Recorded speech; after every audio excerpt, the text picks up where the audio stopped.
Ladies and gentlemen, sports fans alike, welcome to another edition of Bill Swerski Sports Talk Chicago, one of the couple, two, three best podcasts around. So sit back, grab yourself a cold one and a Polish sausage, park your keister in the French room, and listen to Bill Swerski Sports Talk Chicago.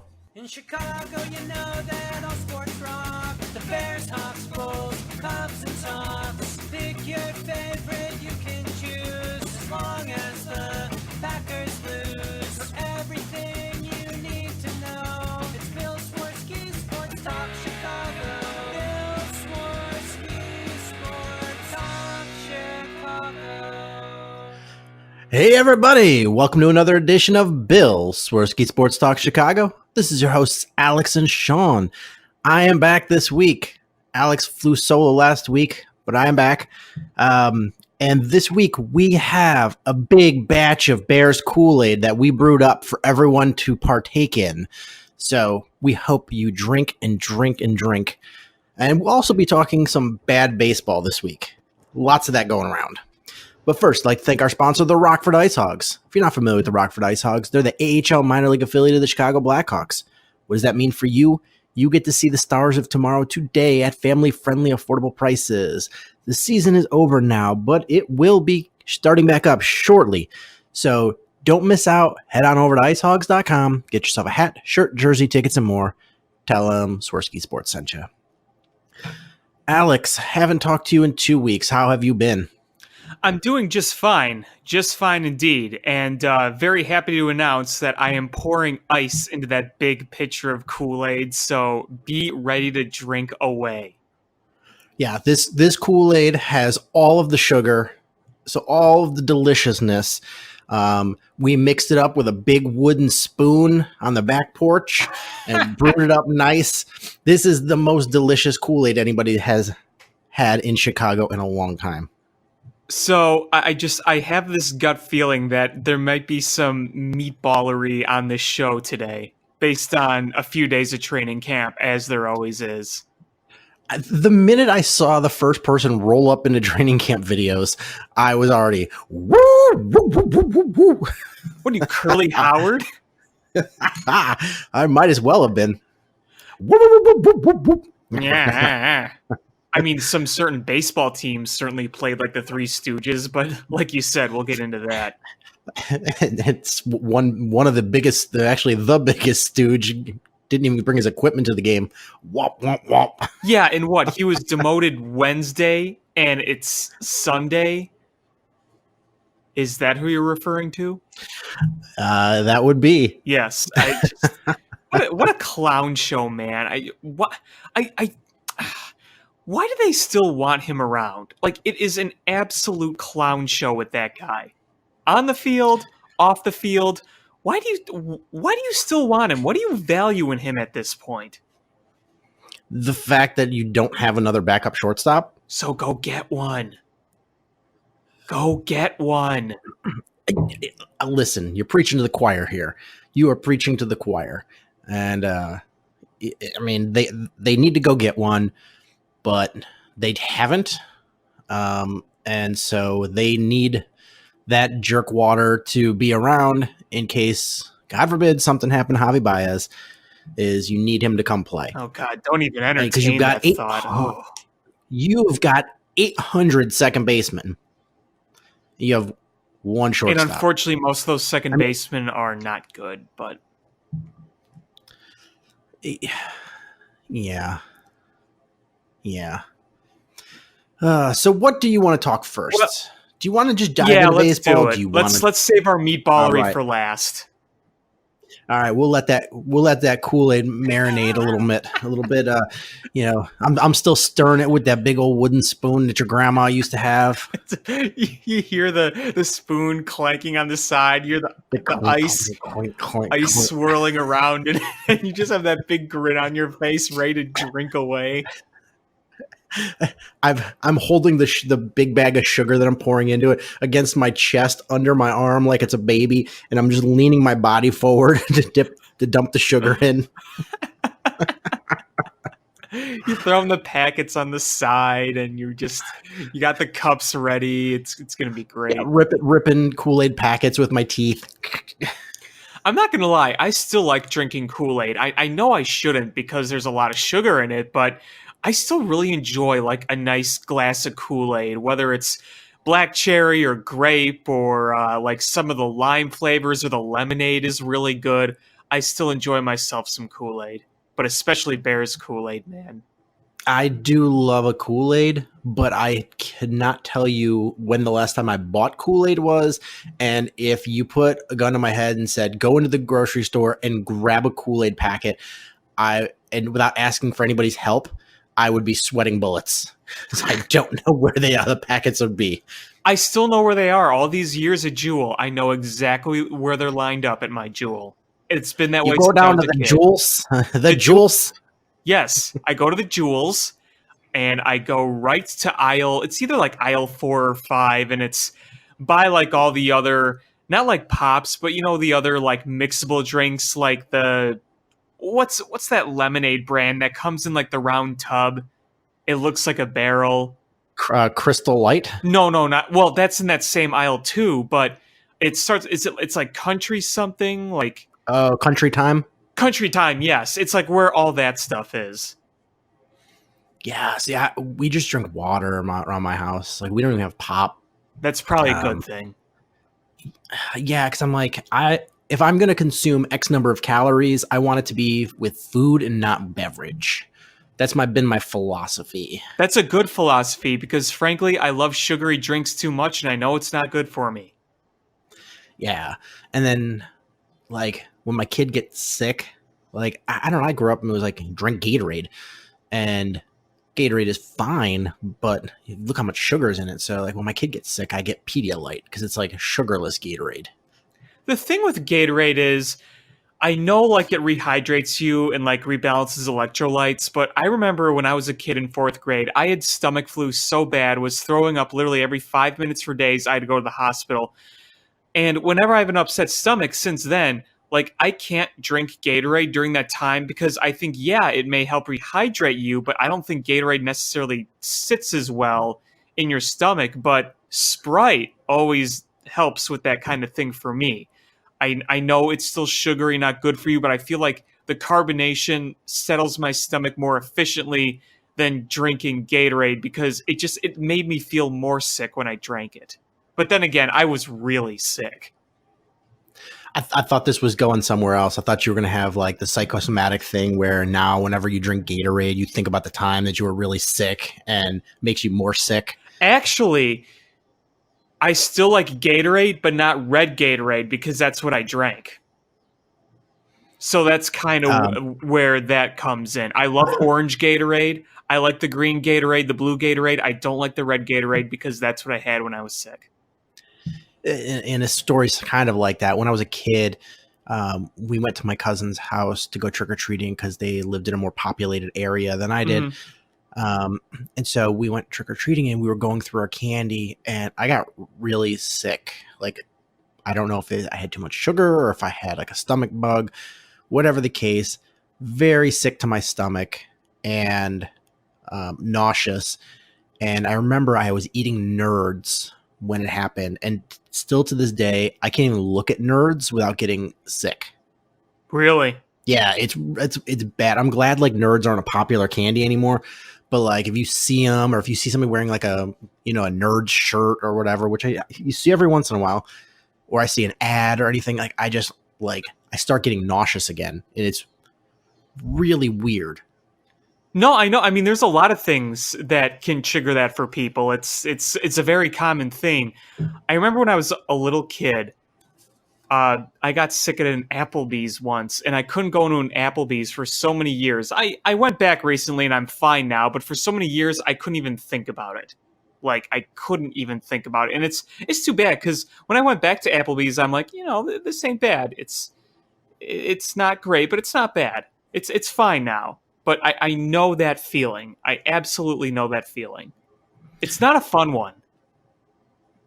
So this past week, you did the show solo. I was in San Diego, and I was in San Diego just in time for the Cubs to play the Padres in Chicago. So a funny story is I had a 6 a.m. flight on Wednesday morning from Midway. I live right in the shadow of O'Hare, but I usually fly Southwest because I have points. And so I was flying out of Midway. My flight left at 6 a.m. and my alarm didn't go off. I woke up at 4:50 a.m. for a 6 a.m. flight. Ooh. What? I made it. You made it. I made it. I woke up in a panic because I had set my alarm, and I mean, luckily, I'm like a neurotic about packing, so I had everything packed. I had the clothes I was gonna wear set on top of my suitcase, like in the bedroom, and I woke up and I was like, oh my god, and my wife and I was gonna take an Uber because I was going with friends, and my wife's like, she's like, I will take you instead of an Uber. She jumped up, got dressed, grabbed our daughter, and they got in the car. I just threw my clothes on, got in the car, and booked out of here. Made it to Midway at 5:22. Pull up, and have you ever flown out of Midway?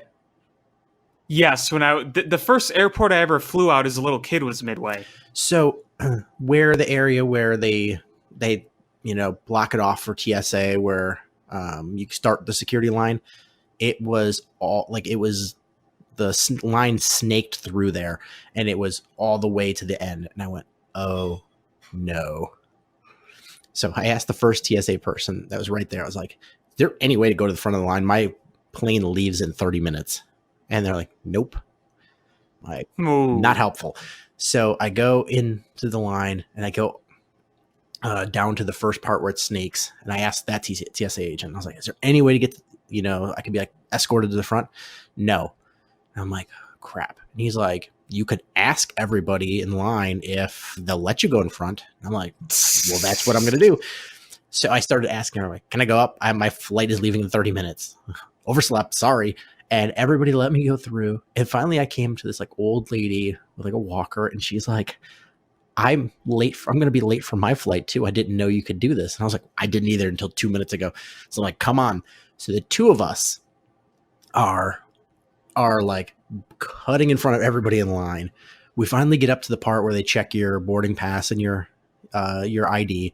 We get there. And then there's another long line in all of the actual like x-ray machines or whatever those are, bays, and crap. And so she cuts us all the way across to like the roped off areas, asks the first guy before you get to the conveyor belts where you put your shoes and your bag or whatever. And she's like, can I cut in line? I'm running late. He goes, oh, no problem. And then she waves me in, and then I come. Oh my gosh. Get there, go through security, and then I take off booking as fast as I can because I'm at the very last gate. And I'm like, oh God, run. Get down there as they're boarding the last person. Oh my goodness. Wouldn't it have been something if you ate shit? Good thing you didn't. I was sweating bullets until like, until the captain turned off the seatbelt light and you could get up and walk around, like up until that point. So I'm like, we're in the air for a good 15-20 minutes before I just stopped sweating and started calming down because my heart was racing so fast. I mean, good for you for not giving up, because part of me would have just raised his hands and would have given up. Like, honestly. I thought about it, and then I was driving, and I'm driving like a bat out of hell. Like, and I'm trying to I'm like, GPS, I do not agree with what you're telling me is the fastest way. And I'm yelling at my GPS. And I asked my wife, I'm like, can you call the airline, see if there's anything they can do? So she tried calling the airport, and that just goes to 311, which is not helpful. Oh, God. And then she calls the airline, and they're like, what do you want us to do? like if he misses his flight, you just got to go up and tell somebody, and then they'll try to get him on another flight later. And I was like, nope, not happening. Stop the plane just for you. I'm a VIP. folks, we're in a slight delay. We have to hold the flight for some random douche that didn't make his alarm clock. No, well, one time when I had to travel for work, I was flying out of O'Hare, and I usually get there like hour 15 before my flight, and the security line was ridiculous. I mean, just absolutely ridiculous. They had like no TSA agents. They had like everybody was going through like one like x-ray machine. And I was like, oh man, I'm going to miss my flight. And so I talked to the ticketing agent, and they're like, yeah, we're allowed to walk you all the way up to the front of the security line. And they did that. And I was like, they're like, don't make a habit of this. I'm like, okay. So I was hoping that maybe they would be like, oh, we can do this one time, but they were not having any of that. So luckily I made it, and the plane wasn't too packed, so I got an emergency exit. So I got the more legroom too. Oh, that's good. That's good. Yeah. I mean, that could have been a lot worse. Could have been. And then like on my flight home, I was like, I'm going to be extra sure. I got to the airport 3 hours early, and my flight was delayed. So there you go. Oh man, see, when you were careful, you didn't have to wait at all. When you weren't careful, you didn't have to wait, and then when you were careful, you had to wait a long time. But I'd probably rather wait a long time than have to run like hell, like you did. Yes, I did both in the past week, and I can fully agree with you on that. Yeah. So do you want to talk baseball here? Yeah, let's do it. All right.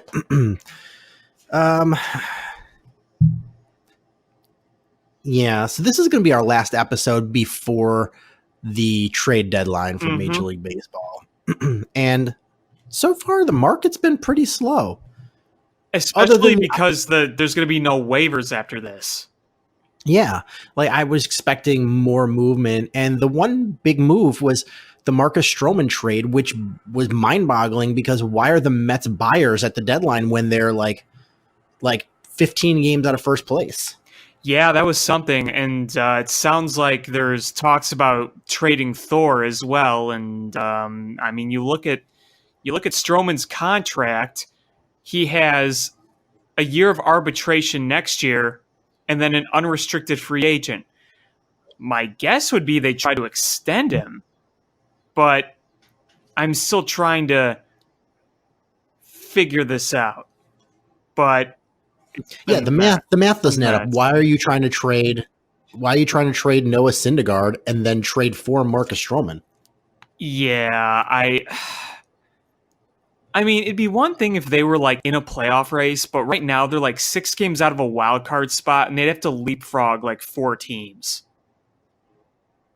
There's no way they make the playoffs. And that front office of the Mets is a dumpster fire. The Bulls front office is sitting there going, hey, at least we're not the Mets front office. For now. For now. I mean, let's be real here. John Paxson's like, yeah, just wait a minute. I'm going to finish this beer, and then I'm going to have you hold my next beer. Yeah, because, they're ready to sign LeBron when he becomes a free agent in a few years when he's old and past his prime. And they'll go around bragging about how they've been able to sign Dwayne Wade and LeBron James, despite the fact that it was like 5+ years too late on each end. But I have a friend who's a diehard Angels fan, and he posts on his Facebook something about, he's like, man, Albert Pujols is awful. And I just responded, I was like, well, at least you only have him signed for 3 more seasons at $30 million per. Yeah, right. That was a garbage contract. Yikes. That every day you got to be like, well, we got a pretty good contract here with Mike Trout, but we've got this albatross over here. Yep, and they're stuck in mediocrity. That's the thing. Oh, absolutely. They're not even close to being contenders. but they're nowhere near bad enough to be like getting top draft picks. Like they're just No. they are the definition of mediocrity. They're wasting the prime of what might be the greatest player of all time. Which I'm chuckling, but really I should just be sad. Just as baseball fans, like you should be sad at that. That's like it's a team that is like West Coast teams already get no coverage in like the national media, and then you're overshadowed by the Dodgers because the Dodgers, if you're getting coverage in Southern California, it's not the Padres, it's not the Angels, it's the Dodgers, 100%. So he's just in obscurity and on a team that's just there. And it's really sad because if you put him on a national team, and I'm not going to mention one team because I hate that team. They rhyme with Yankees. But if they were on like a Red Sox or a Cubs or, a big market team, the Astros even, like he would be just an absolute household name, even for casual fans. Yeah, absolutely. Absolutely. No question. So yeah, we have trade deadline that's coming up quickly. The market's been slow. So far the Cubs have gotten Derek Holland. Whoa. And I get it. It's not starting pitcher Derek Holland. It is left-handed specialist Derek Holland, Yes. who has had, all right numbers as, a left-handed specialist. And you didn't have to give up anything other than money for him. They pull the Bulls But- cash consideration. Yeah, it's cash considerations. And that's not going to get it done. Not going to get it done. That's not what you need to get over the hump. No, but I mean, it's one of those moves where it's a small move where you say, all right, there's a place for it, but it's not going to be the move. It's not exciting, but I was watching today. He finished the game and he was throwing 95, and I'm like, wow, I didn't know he threw that hard. Maybe it's because he's in the bullpen, or I just hadn't paid much attention to Derek Holland, but I was a little surprised at how hard he was throwing. Like the Derek Holland move, if you somehow pulled off getting like a big gun left-handed pitcher or a bullpen pitcher and an actual leadoff man / center fielder, or leadoff hitter / second baseman, or leadoff hitter / center fielder / second baseman, and Derek Holland was the this too, then I'm giving it 2 thumbs up with a partial smiley face. But because this has been the move so far, I'm making a big Lebowski, a dude face while I'm mixing my White Russian. Are you sure it's not the dude getting ashes of Donnie blown in his face? Oh, That's my yeah, favorite scene of the movie. I pee my pants every time that happens. that movie's so good. Oh, I love it. My friends and I, we live around that movie. It's great. Like the other night, we went bowling together, and whenever we go bowling, we literally just quote The Big Lebowski the whole time. It's every time one of us bowls, we'll yell over the line. It's great. You heard that there's gonna be a spin-off of the Jesus, right? I did, yes. I'm kind of excited about that. I know, me too. Because didn't John Turturro always kind of say, when I took this role, I thought it was going to be more important and not just kind of this bit. So, I mean, here's a chance to do that. Are they going to show him going door to door? What's a pederast, Walter? It's just him polishing his ball with tight pants on the whole time.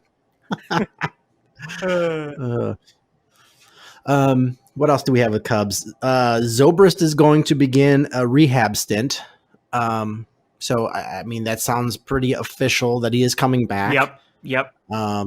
I think that's big. I think the More- team misses him. Even if he's not in his top game anymore, I think just his presence is big. You know what? Even before he left, when he had like 100 at bats or something, and the numbers aren't good, but if you dig down into them, that strikeout to walk ratio is Yes. still really, really good. So you go up there, and even though you're not getting hits, you're also not striking out, and it's a professional at bat. And really, that's what the Cubs need coming off the bench, if nothing else, to have a professional bat come off the bench, especially with runners in scoring position, because this season they've had some just ridiculous situations when there's runners in scoring position and they can't bring anybody home unless it's a home run. With just garbage Yeah. at bats. And Ben Zobrist will give you that great at bat pretty much every time. Even if he doesn't get on, it feels like he's 3-2 every single time. Yeah, it's not an Albert Almora where he's like, oh, runners on second and third, nobody out, let me strike out and create another awkward situation. On 3 pitches. You Yeah. strike out on 3 pitches, or he weakly taps out to the pitcher.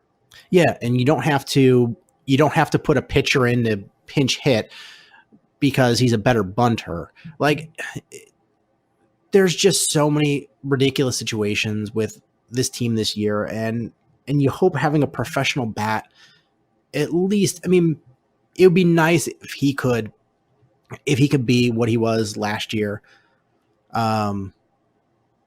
But even if he's just the guy coming off the bench and he's not a defensive liability and he gives you good at bats in pinch hit situations and, late in games, then I'm happy with that. And that's a big bonus. Yeah, exactly. Exactly. So I also go ahead. I also just think that with Ben Zobrist coming back and rehabbing, I mean, he may not contribute at all with the bat, but I also feel like at the same time, the guy's so talented. If he's like super motivated and super ready to get back at it, and he just starts crushing, then wouldn't that be something? I'm not counting on him being what he once was when he comes back. I'm not. I don't think anybody should. But I just think with him being in there, just his presence will be enough. It will be better than what it is now. Let's just say that. Yeah, absolutely. And it's going to be better than what you had or that we get with Daniel Descalso or Addison Russell. And Descalso, they put on the IL, which I think was a phantom IL. I think everybody thinks that, and that's probably what it was. It's funny is they were talking about it as maybe Mully and Haw. They were like, yeah, I wonder if they'll find a way to have that conversation with Daniel Descalso where they put him on the DL, and lo and behold, there he is. Phantom DL. I mean, if you're not going to play him at all, and if he doesn't contribute at all, I mean, that's literally just wasting a roster spot. Absolutely. And I rethought my position on just DFAing him, because this is probably one of those anomaly years because of how bad it's been. And you don't want to cast the guy off when you've got him under contract, when, what if he writes the track in the off season? Because the thing is, there's people out there that just, the train gets off the rails and you cannot get it back on until the off season. You basically have to hit reset, start over, refresh for an entire year. And that's, I mean, look at Tyler Chatwood. Could not get that train back on the rails. Had the off season, came back, and has actually been important for the Cubs. He's been useful. The numbers aren't spectacular by any means, but he has been useful. I mean, the guy, you look at what he did the other day in an emergency start. He did his job. 4 innings, 1 run. He probably could have gone a little more, but they didn't want to see him the third time through the order, which is fine. You saw all those games and extra innings. He pitched multiple innings of scoreless, kept him off the board, put them in a position to win. I'd say Tyler Chatwood has at least been useful this year. Not great, but useful. I would give him a little more than useful, but I'm not saying he's MVP Cy Young guy, but he's been a value and a plus to your club. And last year he was a guy that you wanted to launch into space because you just didn't want to look at his face. Yeah, 4.14 ERA right now, which is not bad.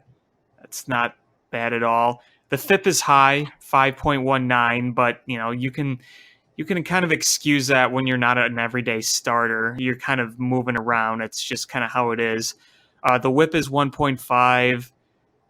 The walks, 4.8 is still high, but it's better than 8.2 last year. So you'll take everything you can get at this point. Yeah, and I think that's what you hope with Daniel Descalso is you hit the reset button in the offseason.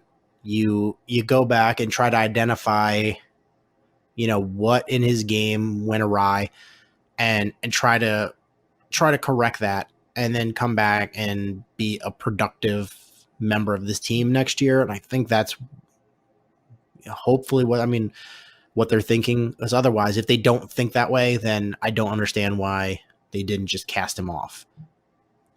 And the thing is, remember, Daniel Descalso was doing really well before he hurt his ankle, his knee or whatever it was. I think it was his ankle, right? Mm-hmm. He hurt his leg.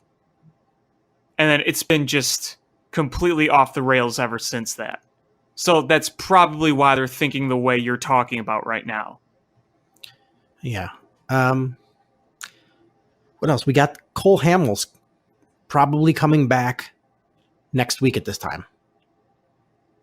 Yeah, that's big. That's huge.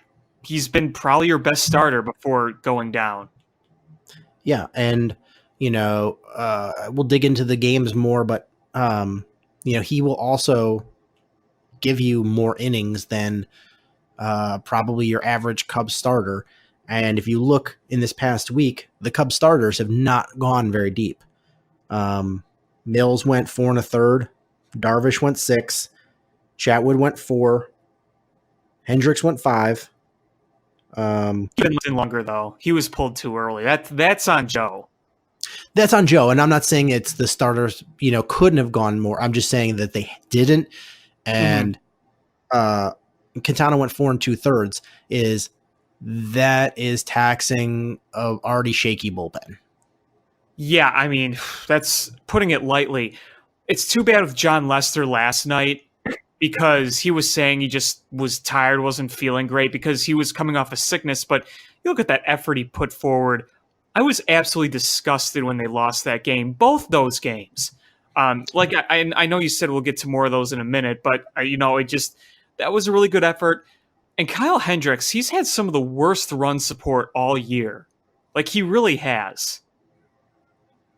Yeah, and honestly, so the Cubs road record this year is atrocious. It's pathetic. It's awful. And you had 2 series, which granted, they're not easy series because the Giants have been the hottest team over the last several weeks. The Brewers are, they were probably the division favorites going into the season. So it's 2 tough series, but you lost both series. And you should have won 3 of those games. Yes, you should have. You ended up going 2 and 4 in those games, and you should have gone 5 and 1. The first night in San Francisco, terrible, brutal loss. Pedro Strop fell apart, and look, long story short, Pedro Strop just doesn't look the same right now. The velocity's down. He's had injuries. He's getting older. So, I don't know. I wouldn't put him in a big situation right now. But you should have won that game. The extra innings game, that's a toss-up. Yeah. That's a toss-up. Your offense disappeared. Yeah. You end up but you win the third game, so you should have won the first game and the third game, and you should have swept at least the Brewers. 1, 2, or 3. You should have swept the Brewers. You had the 2 games you lost, you had leads late in the game, and the first game gave up a run, your runs in the 7th and 8th, So you keep them scoreless through 6, and then you give it up in the 7th and 8th. And then, Kimbrel blows a save in then game 2, and that just doesn't really happen. And it's both of those are just absolutely heartbreaking losses. And I was really worried that the Cubs would come out flat today, and they didn't, which is a good sign. I was just worried that would be deflating, that, to blow those 2 games like that. Normally, I would be really happy about seeing an 11-4 win, and I'm relieved they got a nice, easy win today. But after what had happened the last few nights, I just wasn't feeling the same. I was sitting there thinking we should have swept these guys. And we remember how it all ended last year. One game against these teams makes a huge difference. You should be multiple games up in the division. You're not, because of how many road losses you have suffered in almost the same exact fashion. The 3 awful blown games, the first one in San Francisco, the 2 in Milwaukee, it was the same movie on a different day. And that same movie has played so many times this year on the road. That's why I'm still upset about those 2 games instead of being happy about a win today, frankly. And the problem is that you can't blame it all on one area. Your starters aren't going deep enough. And you hope that, all right, John Lester's coming over an illness. You hope, he pitched great, but then with Cole Hamels coming back, maybe that starts to settle things down. The bullpen, Brad Brock has looked bad, and every bullpen arm has had their own gaffes in the past few weeks. How do you write that? I don't know. Well, I think the hitters have gone cold again. And it's always some combination thereof. And with Steve Cishek, I think that's the easiest one to look at. The guy's just pitched so much, his arm's going to fall off, so that's kind of not surprising there. But yeah, Kimbrel was awful last night. Pedro Strop, like I said, hasn't been the same. You're getting some great work out of Kyle Ryan. I'm really happy to see Kyle Ryan do well. And I've been very supportive of Kyle Ryan and Brandon Kintzler. I think they both haven't gotten their due credit. But there's also part of me that's just saying, okay, how long are those 2 guys going to last where they are? It's almost like you're waiting for them to be due for a disastrous outing. So it's not ideal when you're constantly being put in these situations and you can't really trust your bullpen. You need to hit better on the road so you're not in less of those positions, and then you just have to lock it down when you are in those positions. That's part of it. And we're doing that thing again where it's home run or bust. That's what it feels like on the road. It's home run or bust. Oh my God, that's the frustrating. Yeah, it's so infuriating. Even the 4-1 win in the Giants, all 4 runs, home runs. It's just yesterday's game, all the runs were on home runs. It's just home run or bust. The game before and today, except for a ground out. Yeah, but it was a blowout by that point. Yeah, it's unreal. And I know the Cubs have, in this run of being good, so I guess 2015 on, they have not been a very good hitting team with runners in scoring position. They've always been middle of the road or worse. But the thing that kept them afloat is they had so many runners in scoring position. They were tops in the league. So you have more opportunity to drive in guys. So even though you're not doing it on a good average basis, is you get so many bites at the apple that you're bringing them home. This year, the numbers of runners in scoring position is way down. And so you have a situation where you don't have a lot of runners in scoring position, and you still aren't able to drive them home at a good rate. And it is really costing you. Seems like, again, that's a bigger problem on the road. Again, why is that? Yeah, absolutely. And this is me just knee jerking. I don't know if what the right answer is, but you've had Kyle Schwarber be your leadoff hitter for the vast majority of the season, and you haven't gotten the best results. And you move him down the lineup today, and you see an offensive explosion, because I think Kyle Schwarber is a better hitter in the middle of the late middle of the order, hitting 5th, 6th. Yeah, I think people can agree with that. I think that's where you get the best production out of him. And you moved him out of the leadoff spot, and wham, just comes to life. Robel Garcia has been hitting really well. You move him to the leadoff spot, and nada. I understand. Well, I think Robel is. I'm sorry. Go ahead. No, please go ahead. All I was going to say was I think Robel Garcia is starting to get figured out a little bit too. That was kind of bound to happen. That happens with everybody. It's how you respond to it, and I hope that he is able to figure things out. But again, I don't think putting him in the leadoff position is helping him either. No. I don't think it's helping the team. I don't think it's helping him. And so I understand that this isn't the same league that I grew up in with, leadoff hitters like Vince Coleman or Ricky Henderson, those kind of guys. That's not the league anymore. And I get it. But there is a different mindset to a guy going up and being the leadoff hitter. And they say, oh, you really only lead off once a game.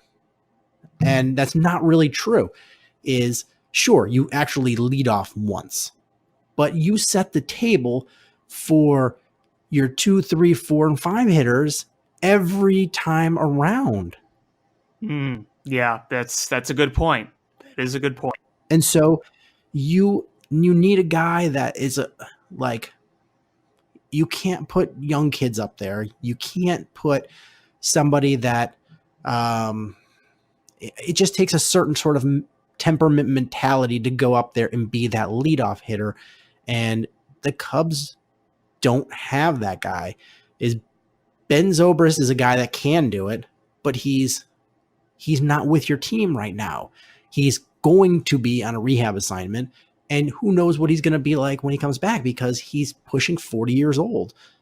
But he has that mentality, and he has the ability to go up there and do that. And you need a guy with that sort of bat, that sort of mentality to come in and be the table setter. And that has been the big albatross for the Cubs offense. And you can say it's not till the cows come home, but the Cubs were most successful when they had a leadoff hitter. Yeah, I think that is something to factor in. I also think my biggest problem, those are all good points, and I agree. My biggest issue is the bottom of the order. How after you get past a certain number, it has been a black hole. But you look at today, when you move Schwarber down, you got a grand slam and a 3-run homer. Yep, that's the thing. Those days where you had Russell and Descalso and Maldonado and just a bunch of guys that couldn't hit down there, that killed a lot of rallies. And part of that is, you're building your order. If you stack up your terrible hitters all in a row, then you got to live with that. Maybe try intersperse the bad hitters with the good ones a little bit, so you don't just have a dead inning, or an inning where your leadoff man comes up with 2 guys out. That's if that's the case, is like you're just basically handing over 3 innings of just zeros. Like, here we're coming up to the plate or, start the game. Just put zeros in innings, 3, 6, and 9. Like that's what you're doing. If you can't get competent guys in there, you can't just keep stacking them in a row. It's just been brutal. And, if somehow you can bring in another bat and able to push Schwarber down, that just adds potency to the back end of that order. Right. You need a more balanced lineup. You look at other teams like the Braves and the Dodgers and the Astros and the Yankees. You look up and down those lineups and you say, man, we don't get a break. But when pitchers are facing the Cubs, it's like, well, we have a huge problem in the middle with Baez, Bryant, Rizzo, and Contreras. And then, Hayward, too. He's been pretty good. But you get past that, it's like, well, now it's a bunch of easy outs. That's not what you want when you're a contending team. No, it's not. You need to get some production. And, even if the numbers as a whole don't look good, you need to get the times that you do get productivity from that bottom of that order on good teams, they're coming at better times. It feels like with Almora, he's all right. He hits a home run, but it's when you're down 4-0 and it's a solo shot. Or when you're up big, it just point times are just like, whatever. It's not helping you. Look at when Cubs lose games, they're giving up clutch hits to scrubs and nobodies. And that's, it's the most irritating thing in the world. and our scrubs and nobodies don't come up clutch ever. No. Oh. How many times have we seen Billy Hamilton or Kirk Neuenhuis or Orlando Arcia or just some dude you've never heard of just kill the Cubs? It seemingly every series, there is some nobody that just goes ham against them. Yeah, and I don't know what the answer is for the Cubs. It would be nice to bring in, a certain Kansas City Royal, but it's not happening. Is the asking price? They've said they don't want to trade him, and if they do, for whatever reason, and if they do, the asking price is going to be astronomical, and you couldn't. I mean, you could pull it off, but you're giving up a lot for the guy. Other teams would bring together better offers. Yes, and you would have to be giving up Azalea, Horner, and probably Hap. And you know what? I bet you some other team out there with a better farm system could do better than that. Yes, because sometimes guys with high ceilings that are lower down look more enticing. As you get closer to the bigs, sometimes even though it's sort of you see a better idea of what that ceiling is going to be. And they don't look as flashy, even though they're probably much closer to coming to fruition. Because the thing is, when you trade a guy, when you're seller, you want the return you get to just be awesome. And I guess that's in any trade. But look at the White Sox. Is they took some chances on some guys and things are paying off well. So when with the Cubs, you've got prospects that don't look like they have very high ceilings, and then you've got a couple guys who are getting closer to the bigs, and you start to see the sheen go a little dull because you're seeing the moles and the warts a little closer. Sometimes these low-level prospects that have high ceilings based on paperwork and things, you're like, they look good from far, but then as they get closer, they're far from good. And with some of the Cubs prospects, they don't look good from far.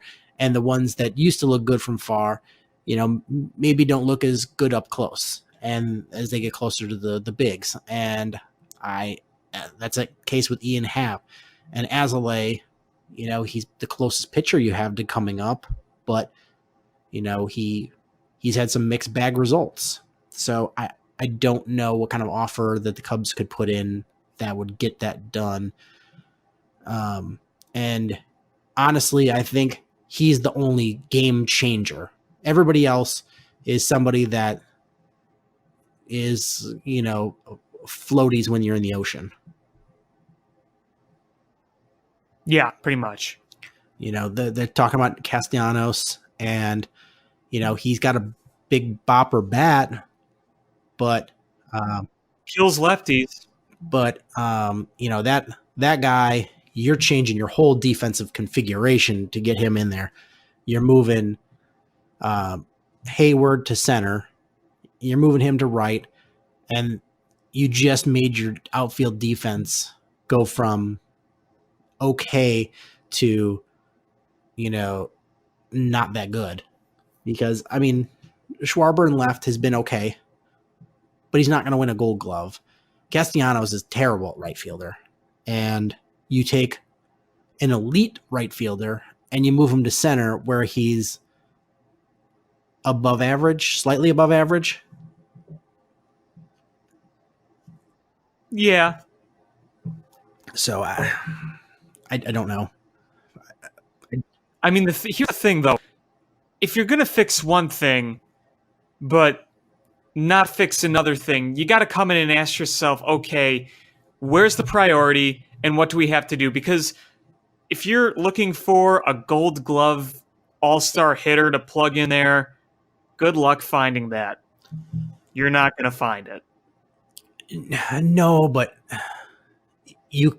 there's also a happy medium where you get a guy that can hit, but maybe can field somewhat. Like Castellanos is a terrible outfielder. Yes, he is. Yes, he is. He'd be in a platoon position. He's as bad as we thought Kyle Schwarber was going to be when before he really stepped up, and you were just like, oh my God, this is a liability. He's that level bad. Yeah, it's not good. You're going to have to find a happy medium or replace one weakness and substitute another one in there. It's just the options are a little bit limited. There are plenty of guys you could go after. It's just my whole thing is you look at the ups and downs of this Cub team this year. You look at the weaknesses, and it's like, is like one okay guy really going to put you over the hump? And there's a lot of issues here. I want them to make moves, but I don't want them to compromise the future of this team do so, because they don't. And here's the thing: is once you make it into the playoffs, if the Cubs, you get, Rizzo, Bryant, and Baez get hot, they're with the starting pitching, and if Kimbrel looks decent, this is as good a team as any, but they need a lot of things to go right. Whereas a Dodgers and an Astros, they just need things to just go the way they've been going. So do the Cubs, if they get in the playoffs, have an opportunity to win a World Series? Absolutely. But it's just a tougher road than it is for a lot of other teams, or a few other teams. It's a tougher road than the Dodgers and the Braves, than the Astros, than the Yankees, probably the Red Sox. But they're on par with, any of the other teams, if not in a better position. So it's that they have players that they can make a run with. It's just, I don't think they're one player away. I think they're a one player and a bunch of guys putting their big boy pants on from being real contenders. Yeah, that's a good way to put it. It is. I'm looking at Twitter right now just because I think that a lot more trade rumors are going to start swirling. I mean, the deadline is only, 2-3 days away? Is it Thursday? I think it's Wednesday. Like Wednesday, Thursday?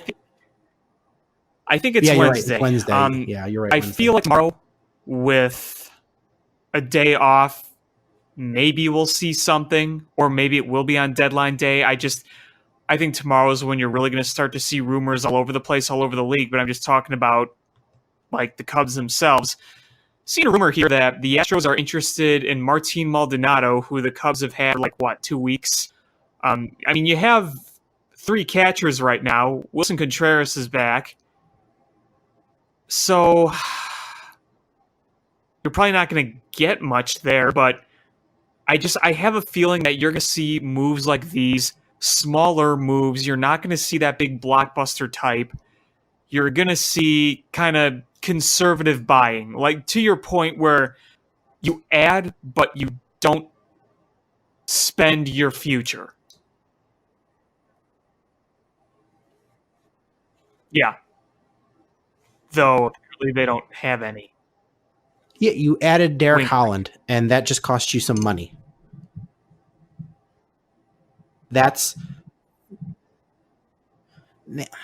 they wink, wink. Yeah, wink, wink.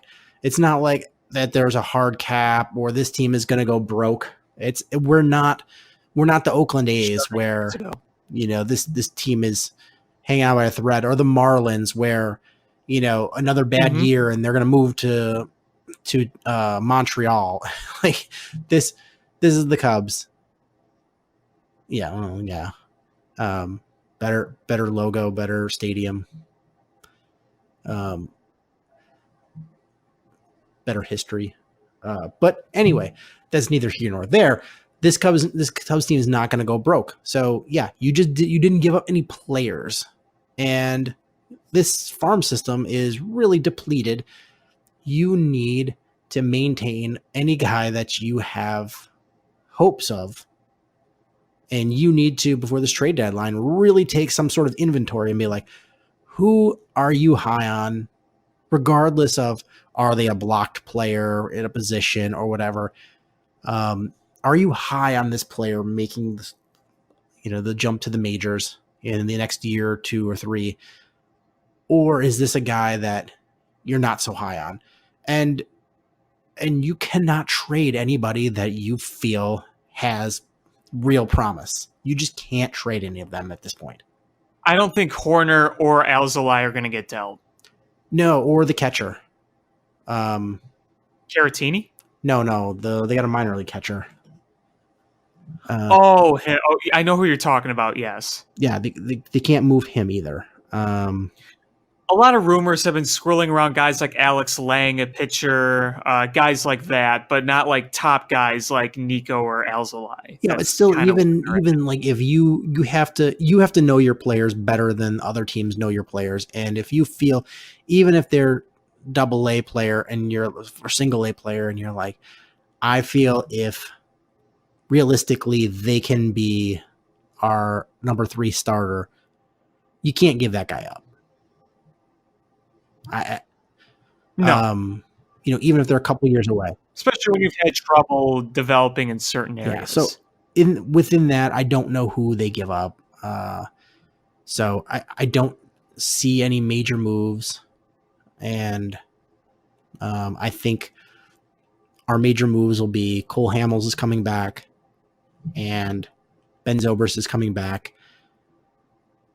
We got Derek Holland, and I think you may see 2 more small moves. I think you'll add a bat, you'll add another left-handed pitcher, but you won't add a stud left-handed pitcher. You'll add just another left-handed pitcher. Right. That's that's where you're at with that. And just wait, though. They're going to trade Addison Russell for Mike Trout. Just wait. I mean, speaking of Addison Russell. Oh, brother, this guy stinks! It never gets old. It never does. That was such a genius thing that you told me to do that. Aren't you glad I suggested that? I am beyond glad you suggested that.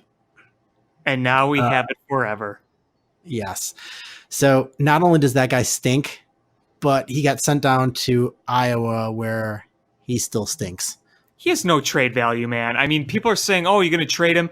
What value does he have? The guy outright admitted he doesn't know the signs. You've been in the big league since 2015, and you're making excuses that you don't know the signs. What GM is going to say, we should take him? And even if they do trade him, it'll be for a freaking pack of gum or something. Yeah, he has zero value.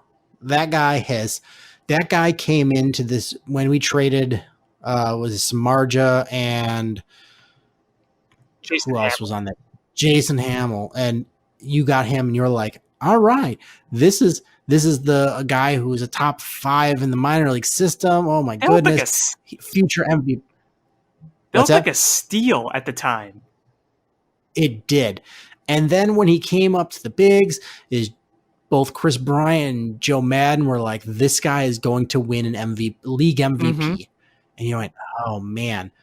And then, he had 100 RBI a year. And I know RBIs are, out of style stat, but still being able to drive in runs just shows that at his age. Yeah.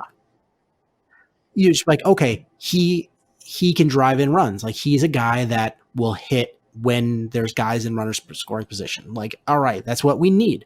Drive in those runs. You're like, okay, I'm really excited about this. The guy's got fantastic fielding ability, can drive in runners. He'll bring up the average. And just, man, he basically is the baseball player equivalent of Garpax as a front office position. Like he just is a dumpster fire. I was at the game last Saturday when he got doubled off, didn't advance on a wild pitch, and lost those 2 pop-ups in the sun. Did you hear about that? Oh, I did. Yeah, I did. I was there watching it. I got text messages. Yeah. I mean, I was sitting in the upper deck, right on the first base side, like pretty much above first base. As soon as Almora hit that line drive, I knew it was being caught. As soon as he hit it, and Russell didn't. It's one of those things is I feel like he has no trade value, and you're just going to not re-sign him, and he's just going to go off into the ether, and just like I don't even know. It was a waste. All these years of having him was a waste. Mm-hmm. And all of that time and effort you spent to try to rehab him and build him back up was a waste. Now, Jed Hoyer was on 670 The Score on Thursday, and when asked if he was going to be back, he said that's the plan, and a lot of people got mad. What I'm going to say about that is I don't think he knows, and I don't think that's necessarily the plan. I just think he's not going to go on the radio and say, yeah, no, we don't plan on bringing him back. They're not going to do that. So if you heard that and you're upset by it, keep that in mind. I mean, you'd agree with that, right? I would agree. And I think the hope on their end would be, listen, things are spiraling out of control and they've gone from bad to worse. Let's maybe try to right the ship down at AAA in Iowa where nobody's watching. Get this back right.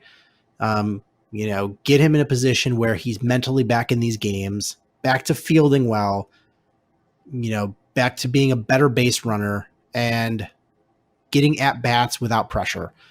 And maybe the ship gets right. And I think that's the best case scenario so that he starts hitting better and then you can bring him up and have him be, a bench guy. But worst case scenario is you say that you expect him back and hope that you can trade him for something. It's XPAs might be telling. Who knows? Being a GM is kind of a tough business. Is you've got to be a liar, at times you've got to be a poker player. You've got to be a talent evaluator, and there's a lot of hats you got to wear. And when you have a guy like Addison Russell, who had all of the promise in the world and has just,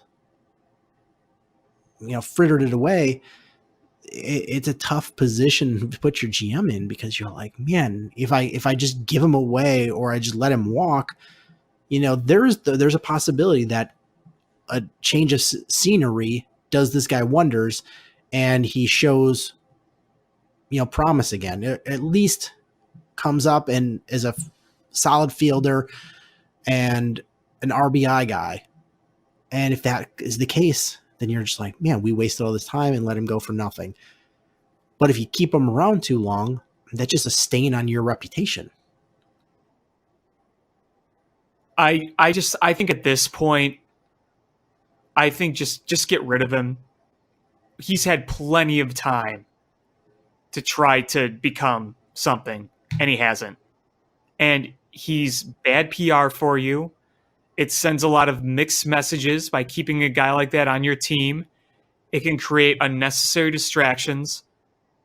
I don't care if he goes somewhere else and he plays a little bit. Frankly, I don't.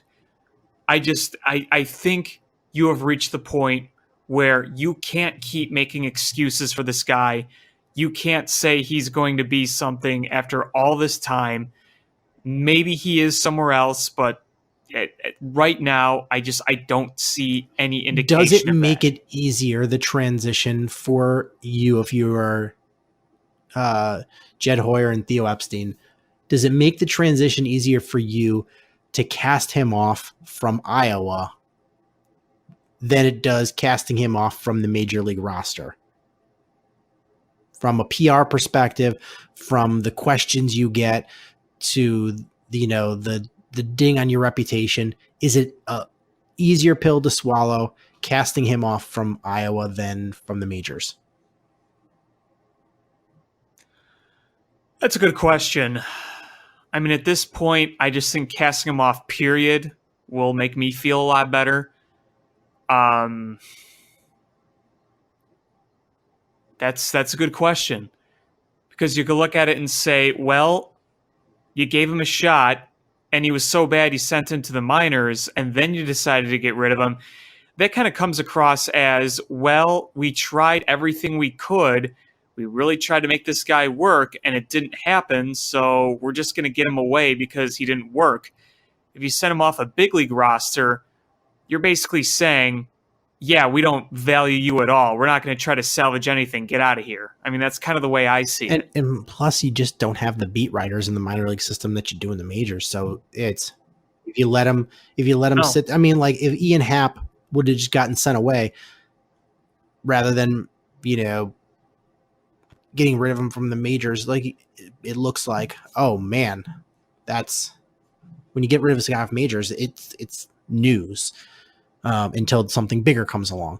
But when it happens in the minors and you're just like, okay, he kind of went away, or they didn't re-sign him, it just doesn't get the attention. Sure, it'll get some attention, but it just won't get the same attention. And I think maybe that's a good thing for the Cubs. Yeah, maybe. It's an interesting thing to think about it. I never really thought of it that way before. Yeah, I don't know. Maybe it's no difference. Just popped into my head. I think the cases for a guy like Ian Happ or Albert Alzolay who've been up and down are a little different than Addison Russell, because the story tells Addison Russell no matter where he is. It's more a baseball player not living up to expectations. There's a lot more to that. Right. Like Ian Happ has just been striking out too much. And there's no other off-field issues that are part of it. Right, exactly. That's not like real. And part of this guy, I mean, there's a possibility that you bring, the timing that you have of bringing up Ian Happ is, what if you put him out there and he shows a little life, And, could you trade him? Right.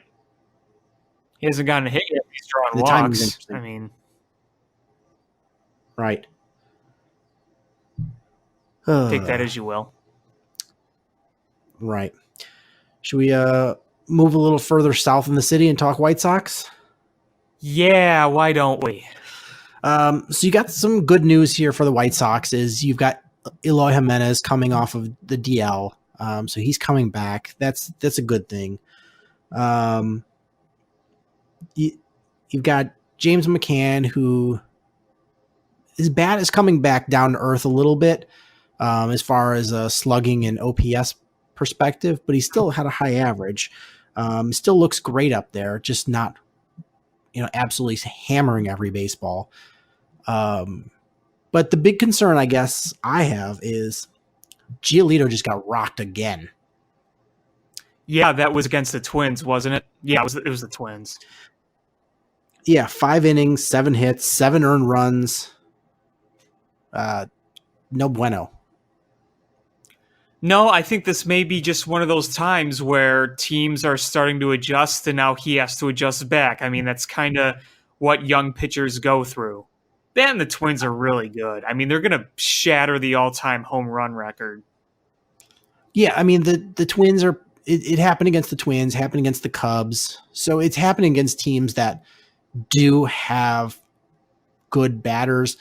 It's not like it's happening against the Marlins or something where you really have concern. But still, you don't want to see that.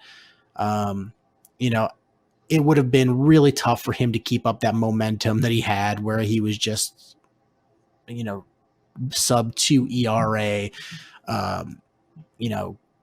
just really going out there and shutting down everybody. But it's weird. It's either shut everybody down or give up a ton of runs. Like he's all or nothing.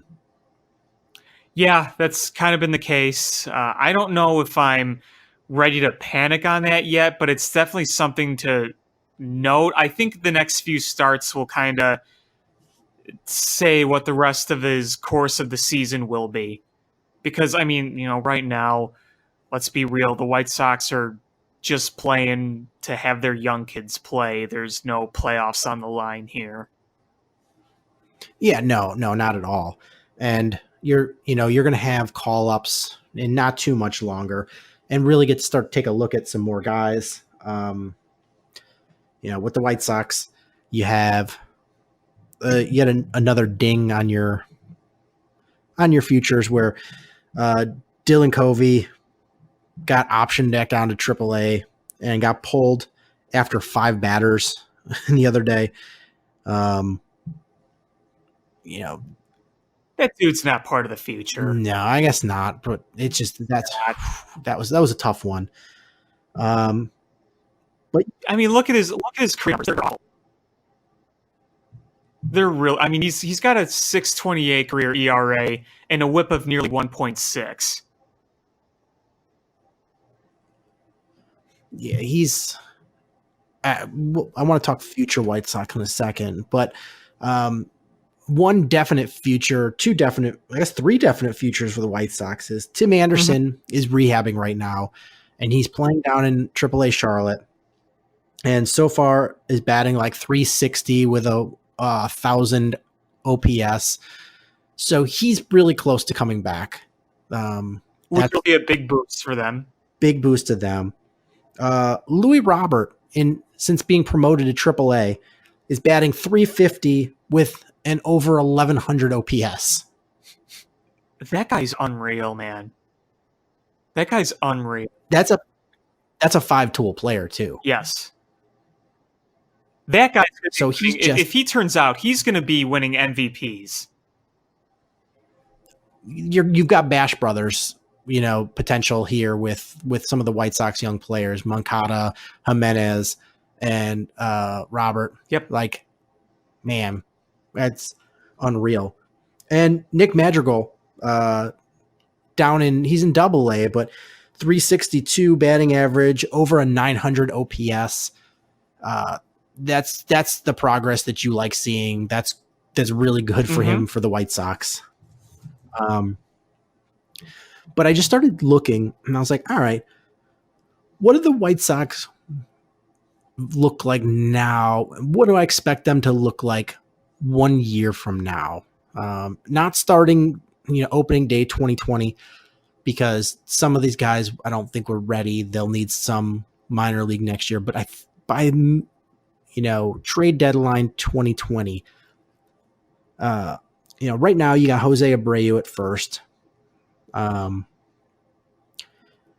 I feel like that's where you're going to have him next year. You're going to re-sign him. And DH, I feel like Andrew Vaughn is probably going to make that leap because he's not a fielder, but it is DH. I think that bat is pretty close to the majors right now. They'll have Really, him up there. Second base, I think so. I think so. Yomer Sanchez at second. That isn't next year at this time. You're probably going to see Nick Madrigal. Oh God, yeah, absolutely. You've got your future players already playing at short, third, left field, catcher. I'm assuming James McCann is still going to be in the works, even though he'll be like 30 at this time. Between him and Zach Collins, who's already got, he had a cup of coffee up here. I feel like that's your catching combo, at least for the next few seasons. We already said short, third, left, right field. I kind of think Zach Collins, I'll be honest with you, I think he's going to be trade bait. That's a possibility. Because the catching has gone down for him. And if you're going to have multiple guys like being a DH, you can't have like a bunch of DHs on your team. And I sometimes question if Zach Collins really is a fit here.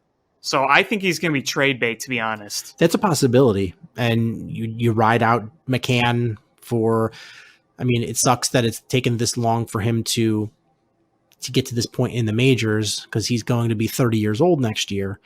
But he's got probably several more years left. Right field. I don't know who your right fielder of the future is, but it's definitely not Larry Garcia. I don't know if for the intermediate time, if it's going to be Charlie Tilson. But it's not going to be Larry Garcia. No. Center field, right now you got Engel playing, and that's going to be Louis Robert. That's next year, this time, that will be your center fielder. And, by this time, next year, your starting pitching rotation could be Giolito, Kopech, Cease, Dunning, and fifth spot, either Lopez, Alec Hansen, or Carlos Rodon. And that is... Well, I think they got to go out and get somebody, too. I think so, too. But that's just if they stand pat. And I pulled out and I started looking at who are the free agents this off season that would fit with the White Sox trying to do. And for that right field position, I'm going to throw out a name. If you don't like that name, you just toss it right back. But I'm just going to throw it out there and see what your reaction is. Okay. Yes, Yasiel Puig. I could see the fit there. I'm not going to call you completely crazy. That type of ballpark, I think, would be ideal for him hitter-wise. I don't know how much he'd want, but It doesn't matter really what he wants. Your budget. Your payroll is like what, $30 million next year. Well, yeah, it's not much, but if he's demanding like a bunch of years for a guy I don't think deserves more than like 3, that may be the whole thing. But I don't think that's completely insane. I don't. And on a couple of levels. One is it's a position of need for the White Sox because you don't know who that guy is. you projecting certain guys in positions, and Eloy is your left fielder, Roberts your center fielder. Who is that right fielder? And Puig is a legitimate Major League Baseball player and bat. And if that's your outfield production, Puig, Jimenez, and Robert, good God, that's potential. Just, that's a murderer's row of outfield players. Yeah. No, I don't think that's a terrible idea. He's not even old. He's going to be 29 next year. So no, and so you've got, he's still in his prime. At the end of his prime, but you've got. I don't think it costs that much either. I don't. No, you're probably looking at $13 million a year, 15. Yeah. And if you're not signing him to, if you're signing him to, he's probably going to want a 4 to 5 year deal, I'm imagining. So let's say you give him 4 years, $60 million. I would take that in a heartbeat if I'm the White Sox. Yeah. And where is Yasiel Puig from? Somewhere from Central America. I don't know. Is it Venezuela?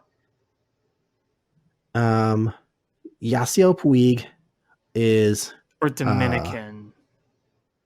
Cuban. Cuban. Okay.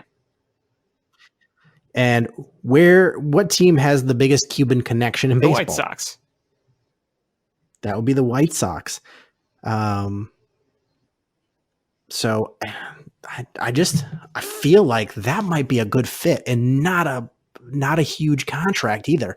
Like it'll be under that comfort level where the White Sox don't want to ever give out $100 million contract. That definitely won't be the case. It's culturally, it's a perfect fit. Like that has been the destination for Cuban-born players in a good home. There's other Cuban-born players there on the team currently that will really, I think, help him out. Abreu's Cuban, right? Where Abreu, Robert, I know. who else do you on their team? Oh, that's right. That's right. Yohan Moncada. So you've got other Cuban-born players. I feel like that's a good fit. And then I think it would be helpful for you to go out and get a legit top-end rotation pitcher. Garrett Cole be on the market. Garrett Cole, Steven Strasburg, I believe, is on the market. And Madison Bumgarner. Yeah, there's options out there for that. And I feel like the Strasburg is a very good pitcher, and I think pitching wise, but I think Garrett Cole, Madison Bumgarner have that edge to them that would be beneficial to a young team. I think Garrett Cole would be a great fit there. And it's funny is I thought Madison Bumgarner was much older than he is. Yeah, he's only 30 years old. Since he was like 20. No, the guy is really red-assed for that age. Oh, I know. Like he is in red-ass years. He's like 75. Get off my lawn. But he's only 30. But that guy has had postseason success. And so I think either one of those two guys, you could with Puig, like a skyrocket. And then the guys that you're expecting to come up next year, that you would just you would be one of those teams that nobody wants to face come the playoffs. You add a legitimate frontline starter to go along with some of your younger starters, and you get a legitimate right fielder to go with your future superstars in center and left. And this team is a legit contender for the playoffs. Yeah, for a number of years. Because you already, and it's a perfect time to do it because the Tigers and the Royals are several years away. Oh, they're a long, long, long, long ways away. And the Indians, although they're playing much better right now, I think that this is the end of their rope. I agree. And I don't know how good the Twins are as far as being, contenders for multiple years. Is this a flash in the pan year, or are they legit coming into their own? I don't know. But if you have one team that you're competing against in the division, then go for it. You have no payroll. Your payroll is non-existent. So if you give a pitcher $20 million, you give Puig 15 and 10 to Abreu.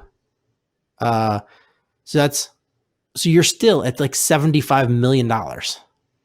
And then by the time any of those young players start coming around and ready for new contracts, is the Puig contract off the books, whatever pitcher contract is probably coming off the books soon, and the Abreu contract is off the books. Boom. You're back to no payroll. So I don't understand. It just, is make this team, give them the boost that they need to ascend to the top of the division. Yeah. Yeah, don't make the same mistake as you did last year, striking out a Machado. Use that as motivation. And you know what? The Machado thing turned out to be probably the better move, because where does he fit? But you're going to end up blocking somebody or put somebody out of position. But I feel like the other two moves are much more under the radar, because you can fit a Garrett, maybe not Garrett Cole, but Madison Bumgarner. I don't think we'll get the same kind of contract. But Madison Bumgarner and a Yasiel Puig contract, and fit that under a Manny Machado contract, and still have a lot of change left over. Oh, absolutely. Like you said, their payroll is like nothing. And I don't know why I've listed this over here, but I kind of wanted to circle back with the Cubs real quick. And I'm just kind of, we're a win now team, but I kind of took a peek behind the curtain to look at what kind of the contracts the Cubs starting pitchers have beyond this year. Mm-hmm. And it's starting to look a little bleak. You've got Lester for 1, possibly 2 more years. Does he have a team option? It's a vesting option for 2021. Okay. That automatically vests if he has either 200 innings next year or 400 innings combined between this year and next year. And I don't know if he's going to hit that mark.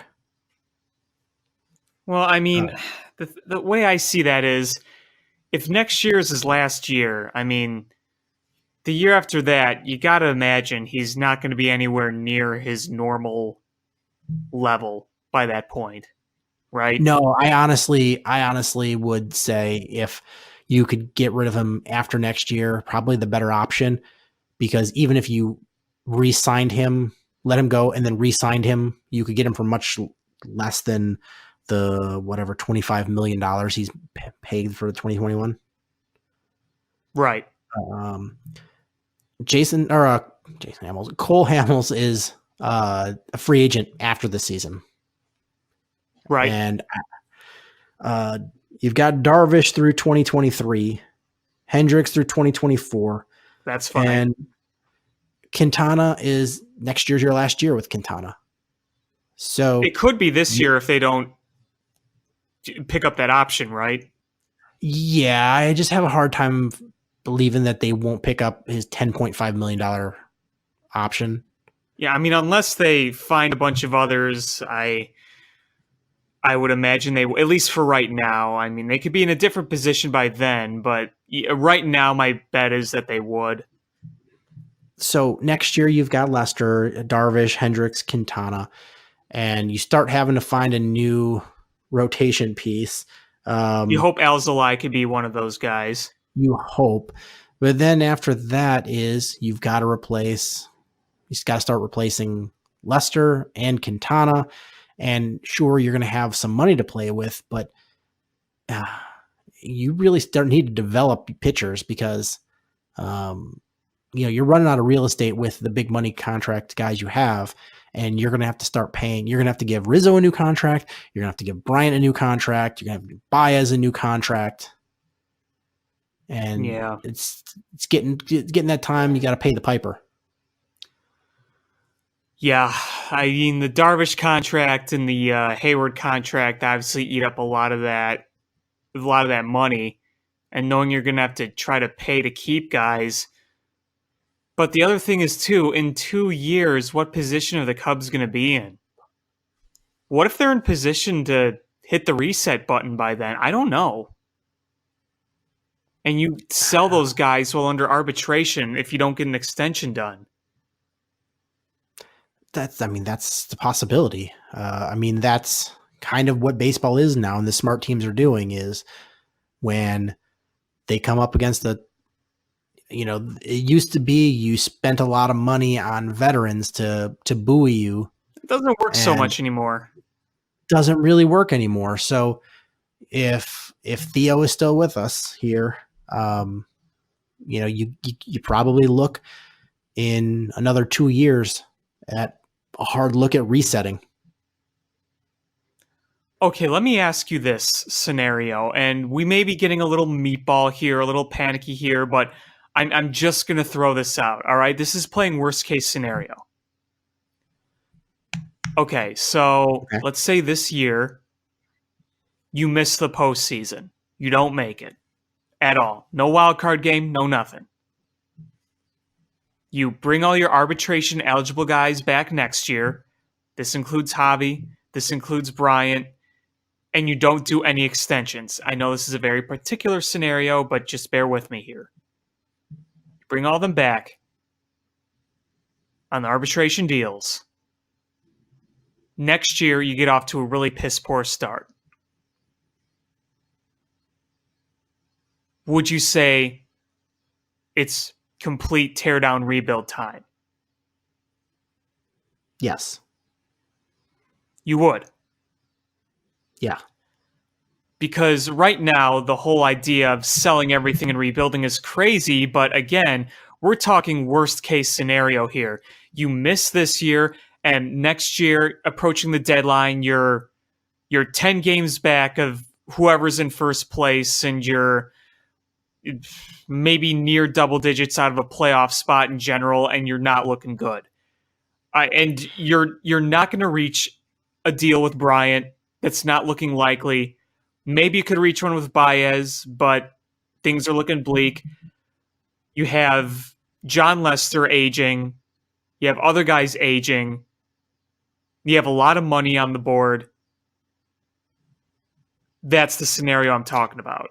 If it's there. I think you hit the reset, and I think it's a prime time to do it, because when you don't want to do it is when you have nothing to trade and nothing to help build your farm system. That's a bad. And that was the Cubs when Theo first came here, honestly. Absolutely, it was. So you feel like you would need to sign Javi to an extension, I feel like, because then you could flip him, because he's got 2 more years of arbitration eligibility.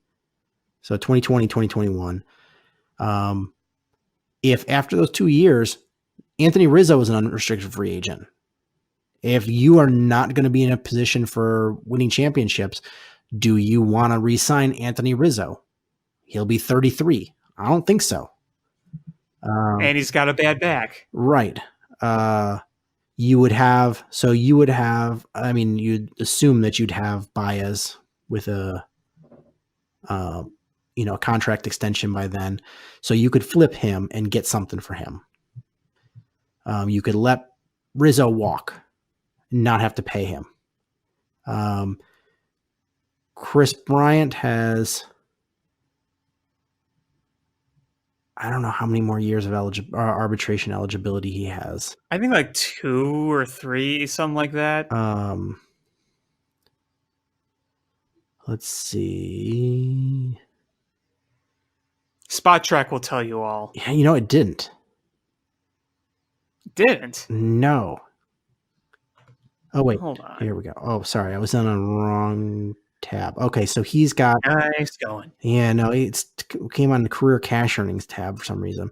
So he's got 2 more years. Oof, you'd have to sign him to an extension too to make that worthwhile, because that would be the guy that you would flip, and you could flip Hendricks, and those 3 guys flipping, you would expect to bring you big hauls that you could replenish that farm system and kickstart your rebuild.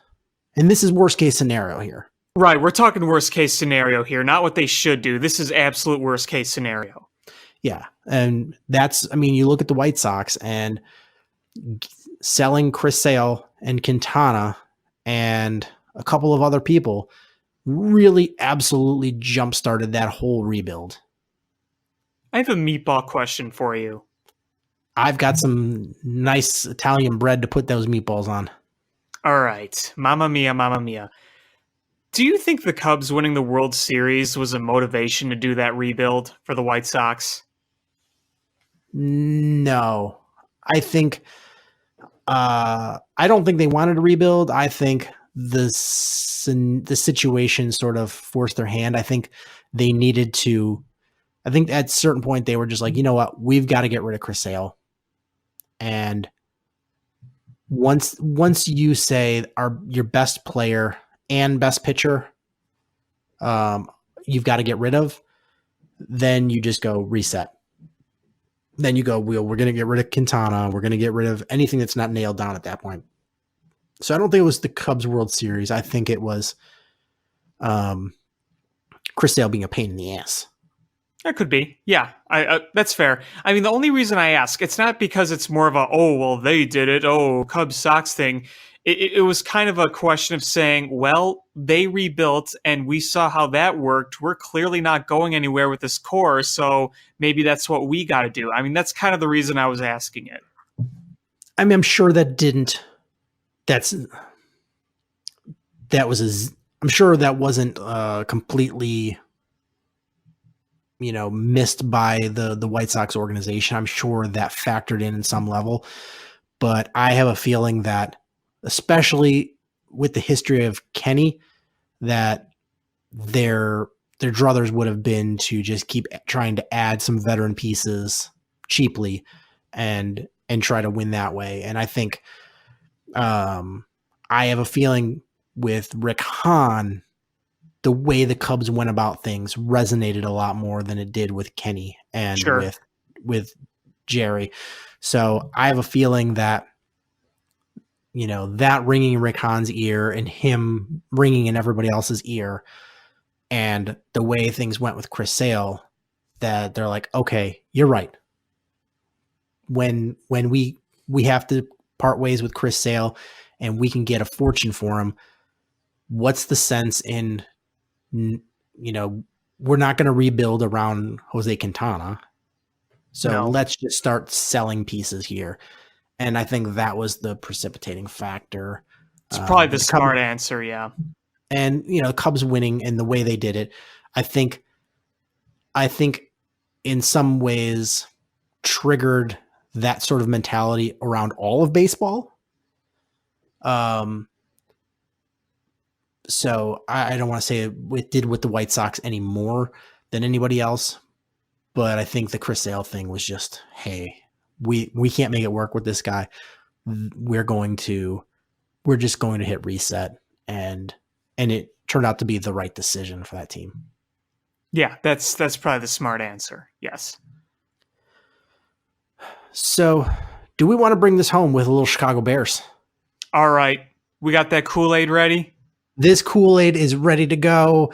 We've got, big plastic mugs to drink it out of, and hope you all are ready for some sugary deliciousness of berry bear flavor, because we've got Kool-Aid here. Bring it on. Mitchell Trubisky is going to be a stud this year. Ooh, off to a very, very berry start. David Montgomery is going to rush for 1,000 yards this year. Wow. Even with all those spread out backs? Yes. Okay. Khalil Mack is going to lead the NFL in sacks this year. I could see it. If he's healthy, I could see it. Eddie Jackson will be the best safety in the NFL this year. There have been people watching Eddie Jackson last year and in camp so far, literally saying they haven't seen anything like him. So, yeah, I think that's very possible. And the Bears will have a top 5 defense this year. I can't argue that one. I agree with Mac. I agree with the defense. I agree with Eddie Jackson. Dave Montgomery, I think he'll be good, but I just think the way you're spreading out those backs, I'm not sure he'll get there. And with Mitchell Trubisky, I think he'll take a step forward. I think he'll be good. I don't see him being a stud. I just don't. Let me get you some more Kool-Aid. Okay, pour some. I think there was too much ice in that batch. I saw a couple throws of Mitchell Trubisky in training camp, and I saw those, and the way he progressed in that playoff game, and the throws I saw, and having a whole off season to digest the playbook, watch game film, etc. I feel that he is going to take a huge step forward, not incremental, a huge step forward. And we are going to see will he be Aaron Rodgers and Drew Brees and Tom Brady? No, but will he make all the haters eat crow? Absolutely. I sure hope so.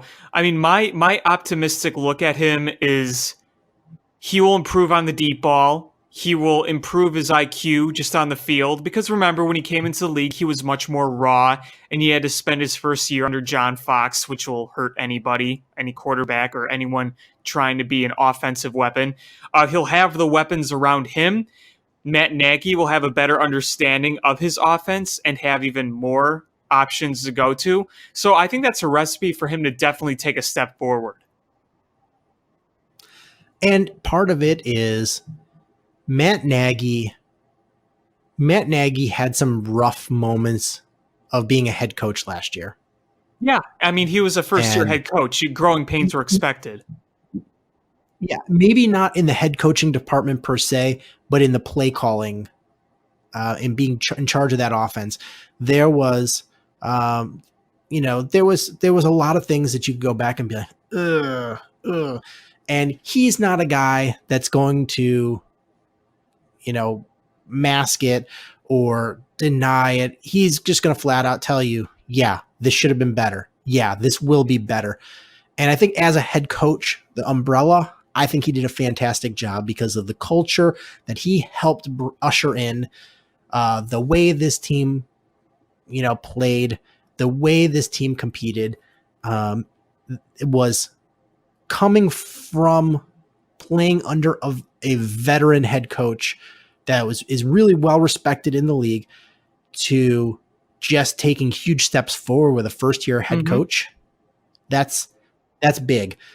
So where he's going to become better is as a play caller and the way he runs the offense. And part of that is going to be better weapons. And that's absolutely true is, not only have we brought in more weapons, we have also got healthier weapons coming in here. There's, you have your number one wide receiver he was still coming back from injury at this point last year. And if you think about this, 2 seasons ago,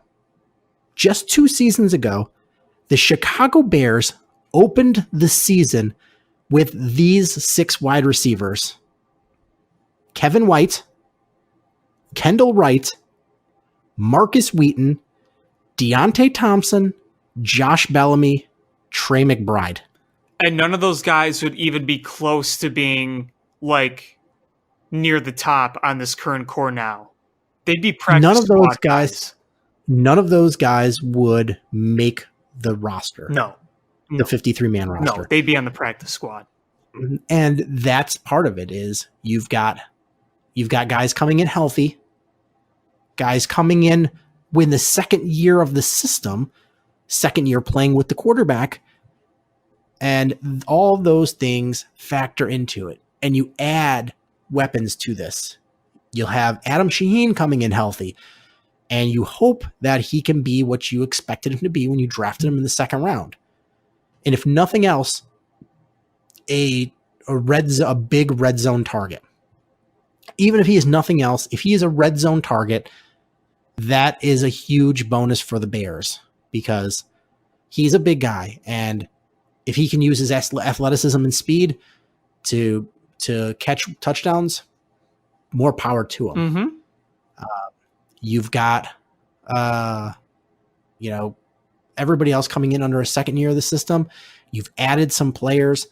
You've got a better fit at running back. And I love Jordan Howard, and I will never hate on Jordan Howard. He just wasn't a fit for this team with this system. And David Montgomery is. And I'm so excited to watch him. You saw tidbits today when the first padded practice of the vision that he has when he's running the ball. And when you see Matt Nagy talk about it, his eyes light up because that's what he wants. Look what he did with Kareem Hunt is under this same system, he led the NFL in rushing. Not just 1,000-yard rusher, he led the league in rushing with this offense. And I think what's going to happen is you're going to spread things out so much. You're going to make people fear these big passes and these big plays that you are going to leave lanes open for the running back to get big chunks of yards. And it's going to be opportunistic running. And you're going to run less number of plays. But when you do run, you are going to get better chunks of yards when you do it.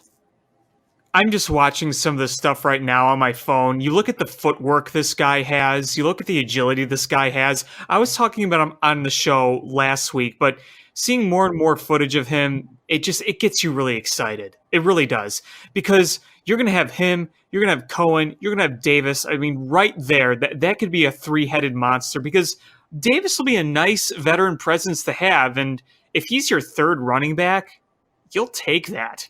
I mean, remember when just last year Traquan Mizell was getting touches as your third running back? If a veteran like Mike Davis is your third running back and you have a young future stud like Montgomery, boy, what an improvement. Yeah, and Mike Davis, when he was talking, when he came to camp, and he talked about how he felt really underappreciated in the league and that he was coming to play with a chip on his shoulder and to prove to everybody what he can do, that he felt he didn't get a chance anywhere else.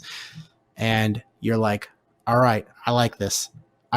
He's coming in and he's got something to prove. And I like it that it doesn't put you in a position where you have to run Tariq Cohen. It puts you in a position of you are choosing where to put Tariq Cohen, because Tariq Cohen is going to be in on a lot of plays. It's just previously you were in a position where he was your running back, and he will play running back this year, but he's only going to be in running back in situations where the Bears are saying, now we want to put him in, not positions of crap. We need to put him in. It's going to be, they're going to put Tariq Cohen in positions to exploit weaknesses on the other team, exploit mismatches. So you're going to see him in strategic spots because he's not going to get nearly as many carries as he has the last couple of years. You're going to see him less carries, but much more strategic carries. You're going to see him lining up in slot receiver. You're going to see him line up outside. You're going to see him in a lot of different packages. Between Tariq Cohen and Cordero Patterson is, I think Matt Nagy just wakes up in the middle of the night cackling maniacally of what he wants to do with these two players. That is another point I really wanted to make because I saw some video today and some pictures, and Cordell Patterson was in it, and I was reminded, oh yeah, Cordell Patterson is part of this offense. And you remember the versatility that guy has and his special teams abilities. And oh my goodness, I just absolutely love the fact that they went out and got him. I thought he was a perfect target. As soon as he became a free agent, I wanted the Bears to get on him. Fans should be excited that Cordell Patterson's going to be here. I mean, it sounds silly, but it's really not. So, yeah, and you just think about it. So the Bears punt return game was good, and you knew who was going to be, you knew who you were going to be your punt returner. Tariq Cohen is your punt returner. That's your guy. But kick returner is, do you remember,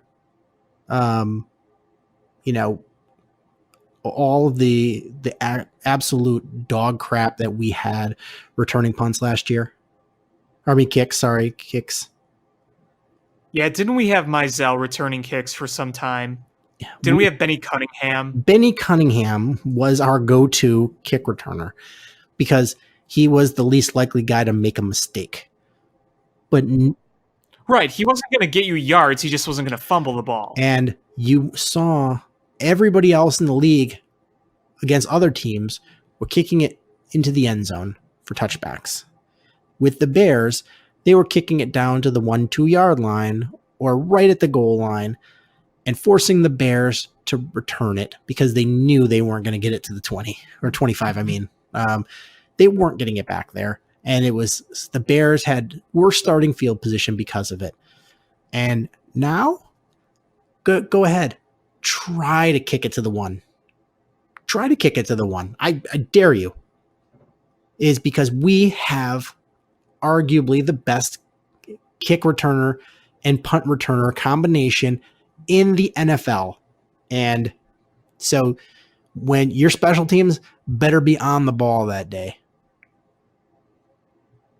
You know what's kind of funny when you look back at last year? Your two big weaknesses were special teams, particularly like returning, and I mean just special teams in general, and your kicker, right? Those are your two biggest weaknesses. Right. It's funny because for so long, those were their two biggest strengths outside defense. You had Robbie Gould all those years, and you had the greatest return man of all time. Imagine if last year's team had Devin Hester and Robbie Gould, like in prime Robbie Gould. They would have won the Super Bowl because they would have beat the Eagles, and they really would have had no weaknesses. Their weaknesses would have been, a young quarterback. So this year you feel like your special teams is better. At least your kicking return. And I feel like you've added speed to your kick coverage teams, which is good. So really your weakness is the kicking game. And I'm really curious to see how this is going to come about. I think the prevailing opinion is, most people, is that the Bears kicker is not currently on the roster. And I think that's shared by most people, except for Hub Arkush, who thinks that Eddie Pinheiro is going to be the kicker. Even after these 60-yard kicks in training camp? Really? I my two things, and one is one you already brought up, is why isn't Matt Bryant on this team? Mm-hmm. Mm-hmm. Mm-hmm. And my only thing is that maybe it's one of those things is if you sign this veteran, number one, you're going to have to pay him. Right. And number two is you maybe want to give young kickers the opportunity to win the job. And if you see that they're not, a guy like Matt Bryant can just come in and kick. He comes in halfway through preseason and he's ready to kick opening day because he's a professional. So you give the opportunity for the cheap young guys to win the job. And if they don't, well, then you just move on. But you can sign a Matt Bryant late and he's still available and he can step in and just do the job. He's not sitting there eating, nachos out of a baseball helmet. So that's my one thinking. The other one is they want to see who is going to be cast off because right now, there's going to be kickers that are in competition right now that are going to be cast off. And the Bears are waiting to see who is cast off. If you look right now, Justin Tucker is probably one of the best kickers in football. And he is on, the Baltimore Ravens. The Ravens have another kicker on the roster. I don't know how to pronounce his name correctly. It's Kare Vedvik. And he just kicked a 70-yard field goal. I mean, granted, it was off a tee and in a dome, but he kicked a 70-yard field goal. And on that day, he kicked 3 that were over 60 yards. So I think they're waiting to see in a couple situations like that is, all right, they're not going to carry the best kicker in football and this guy. They're going to let him go. So they're going to try to scoop him up. But if not, here's the available kickers that are left in free agency. I have them up right now. Yep. Go ahead and read them. You've got Nick Rose, who was a Charger last year, and I don't think he had any stats, so who cares? You've got Matt McCrane, who's young, 24, played for Pittsburgh last year, 67% field goal rate, and 47 was his long. That's not good. Not that excited about him. You've got Kai Forbath, who played for Jacksonville last year, only 31, 80% of his field goals with a 41 long. Meh. He had a few good seasons, didn't he? You've got Mike Nugent, who played former Bear, and he kicked a 52-yarder last year. I remember his time was brief in one of the John Fox teams. I remember him being okay though, but that was also a non-contending awful team. So there's a name on there that would be really interesting. He announced his retirement, but would be interesting. Sebastian Janikowski. Yeah, I saw that. 82% field goals, kicked a 56-yarder last year for Seattle. Phil Dawson, who hit only 63% of his field goals with a 43 long, but Matt Bryant hit 95% of his field goals last year, including a 57-yarder. Yeah. Yeah, Phil Dawson was a guy I was looking at, but I think he's probably done. Just looking at what last year was like, he's 44 years old. I mean, so is Matt Bryant, but Matt Bryant was still putting up good numbers. That's the thing. Yeah, Matt Bryant is 44, but even if it's a 1-year stopgap and he gives you another year to try to figure this out, I think it's worth it. But I think their goal is to try to find somebody long term. And if Eddie Pinero and Elliott Fry can't get out of their own way and somebody win this competition, and you don't see a guy like Vedvik cast off from another team and brought in. I think a Matt Bryant is an option here. Yeah, I agree. And there's one name I specifically left off of that free agent list. Yeah, we all know who you left off. And I wonder if he'll ever get another job in the NFL ever again. I don't know. He has his money, but he has his money, don't but know. he really, it wasn't just the kicks. It was the way he went about things afterwards was just, Yeah. And even during the season too. when you don't go to Soldier Field to practice kicks until you've already missed field goals and the media goes, what the hell are you doing? And it's to the point where they bring in helicopters to watch you. Like, that is just embarrassing. It's just a lack of professionalism.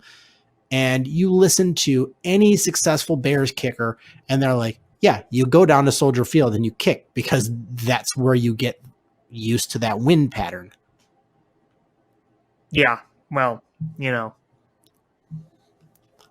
I hate thinking about And that. I get Matt Bryant was kicking in Atlanta last year, so most of his games were either in a dome or in southern nice weather. Makes things a lot easier. Yeah, he's a professional. But his numbers kicker. are overall good. He made kicks And, everywhere.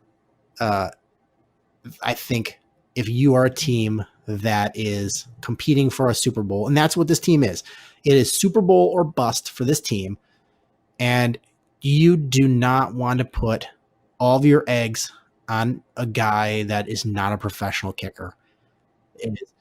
Is Matt Bryant may not be the guy he once was. Right. He may be 44. He may be decades older than your Pro Bowl players. Because what's Eddie Jackson, 24? He's 2 decades older than your Pro Bowl safety. But he's a professional, and he's going to go out there, and the pressure is not going to be too much for him.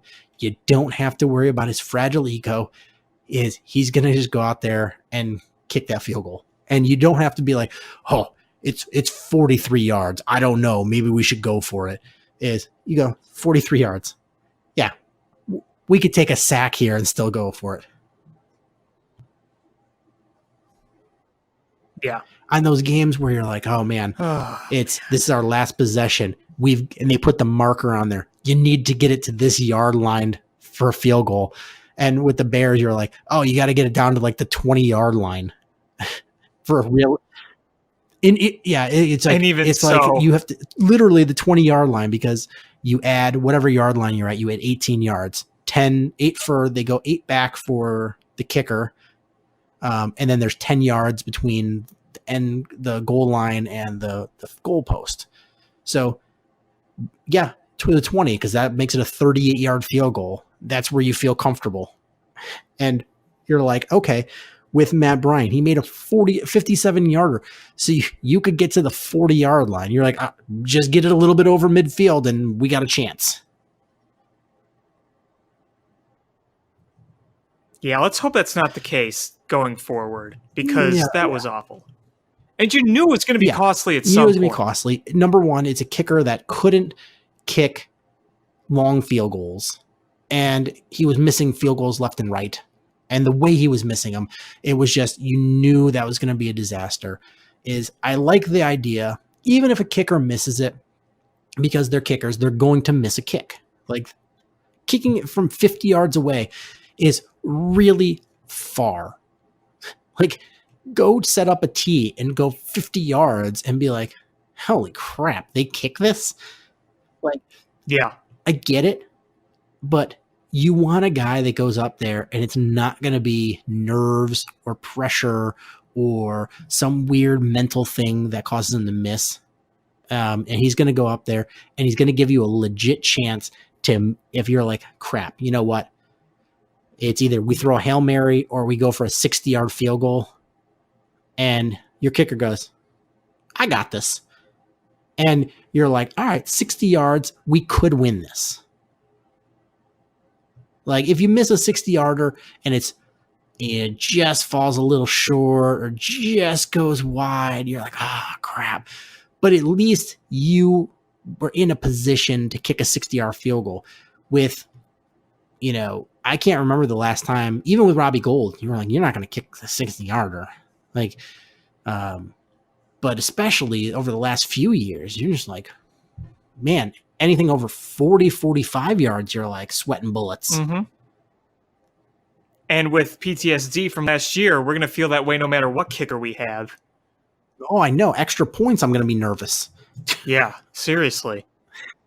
So, if that's the whole thing that we're fully confident other than kicker, then you go, all right. Because there's some guys out there in this league and that are from the same school of thought as Bill Parcells, where they're like, I'll go through a kicker a week if I need to. And if that's the mentality, is you could do something like that. You could just cycle through kickers until you find one that fits in. And I don't think that this is the mentality that Ryan Pace and Matt Nagy have. But if need be, don't give a guy a big contract. Bring him in and guy off the street. And there's, a Kai Forbath. If he's not got another job, he's 31 years old. He's going to come in and kick for the veteran minimum. And, and if he doesn't work out, he misses kicks. Look at Minnesota. They were just like, kicker stunk, getting rid of him. PU. So I'm not that worried because they're not going to saddle themselves with a guy with a big contract where you're like, I'm stuck with him. Right. That's especially with a kicker. Right.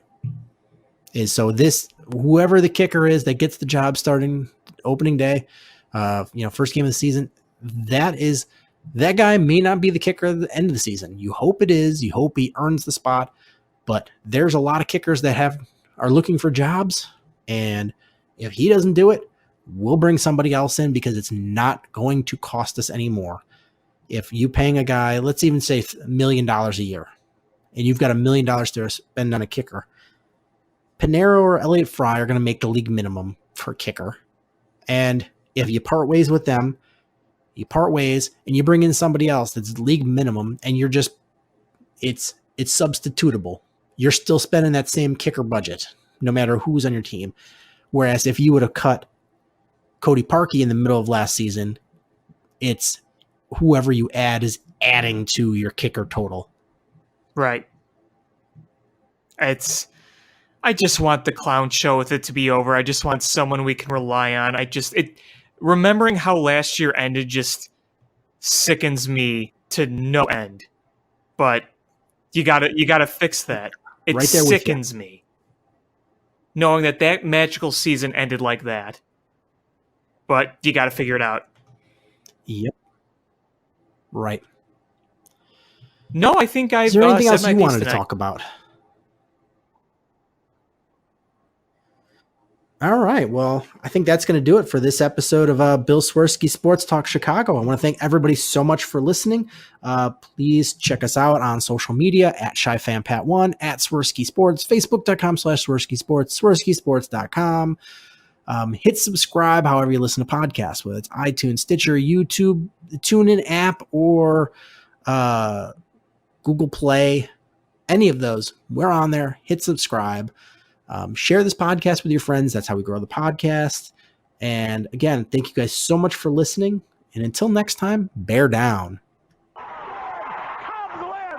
What a lucky break! The good Lord wants the Cubs to win! We thank Ditka and God for all they have provided. Cubs win! Cubs win! Cubs win! Oh, I don't want her. You can have her. She's a Packer fan. She can't fit in my van. And she looks like Remember, New Yorkers, smoking crack is not legal on planes. Bears 31 to -7. the Bears. Oh, when the Bears go bearing down.